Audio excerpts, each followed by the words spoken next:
연봉이 높은 이유는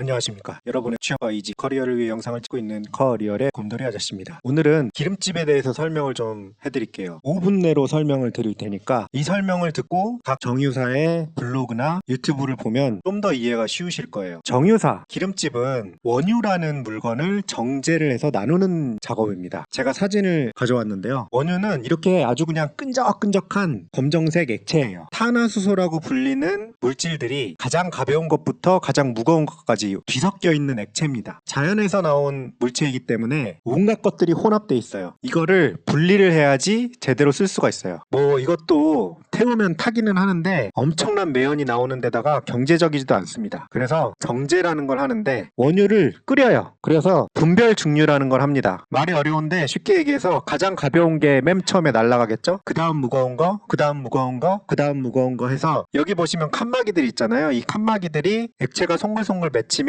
그것들을 뽑아내서 석유 제품들을 만들어냅니다. 무거운 놈은 아래로 가고 가벼운 놈은 위로 가서 가장 가벼운 게 이제 내추럴 가스, 메탄이라고 불리는 도시가스라고도 불리죠. 그리고 가장 무거운 게 우리 항상 도로에서 보는 아스팔트, 그런 것들입니다. 그래서 배럴당 대충 수백 달러짜리 원유를 사다가, 배럴은 한 159리터 정도 되는 건데 원유의 단위예요. 그 원유를 사다가 분리를 해가지고 뭐 휘발유, 경유, 도시가스, 아스팔트 뭐 이런 식으로 나누어서 팔아먹으면 마진이 남습니다. 이게 정제 마진이라는 거예요. 예를 들어 GS 칼텍스는 매일 80만 배럴을 처리할 수 있거든요. 매일 80만 배럴 곱하기 정제 마진 하면 엄청나게 많이 남겨먹겠죠. 그리고 정유사는 규모의 경제가 아주 강력하게 작동하는 업체예요. 일단 한번 투자를 하면 돈이 엄청나게 들어가는데 그거를 더 크게 지을수록 배럴당 나오는 정제 마진은 더 커집니다. 왜냐하면 규모의 경제, 즉 공장을 크게 짓는데 들어가는 돈 대비 처리 용량이 커지면서 나오는 돈이 훨씬 더 많기 때문에. 그게 기름집의 비즈니스 모델이에요. 연봉이 높은 이유는 투자비가 엄청난 반면에 인건비가 비중이 굉장히 낮아요. 그리고 에너지다 보니까 수요가 꾸준합니다. 갑자기 확 줄어들지가 않아요. 그래서 정유사가 기름집이 연봉이 높은 겁니다. 보너스로 석화사에 대해서 말씀을 드리면, 납사라는 물질을 이용해서 플라스틱 등을 만들어내는 업체가 납사크래커, NCC라고 불리는 애들이에요. 정유사에서 당연히 납사를 받아야겠죠. 아니면 납사 자체를 수입을 하기도 합니다. 싼 거 쓰는 거예요, 최대한. 정유랑 굉장히 비슷한데 납사 크래킹이잖아요. 납사를 분해를 합니다. 그래서 열분해를 시키면 수소, 에틸렌, 프로필렌 뭐 이런 것들이 나와요. 이게 플라스틱 또는 고무 원료 또는 연료가 될 수 있죠. 이것들을 급격하게 냉각을 시켜서 압축을 해서 파는 겁니다. 당연히 납사 크래킹 공정도 사이즈가 커지면 커질수록 수익이 많이 남고요. 우리나라 같은 경우에는 기름집도 그렇고 납사 크래커들도 그렇고 전 세계적으로 대비했을 때 꽤나 규모가 큰 편이에요. 뭐 납사 크래커도 그래서 연봉이 좀 높죠. 오늘은 기름집하고 석화사 중에서 가장 맨 윗단에 있다고 볼 수 있는 납사 크래킹에 대해서 아주 간단하게 설명을 해드렸습니다. 도움이 되셨다면 구독과 좋아요, 알람 설정 부탁드립니다. 감사합니다.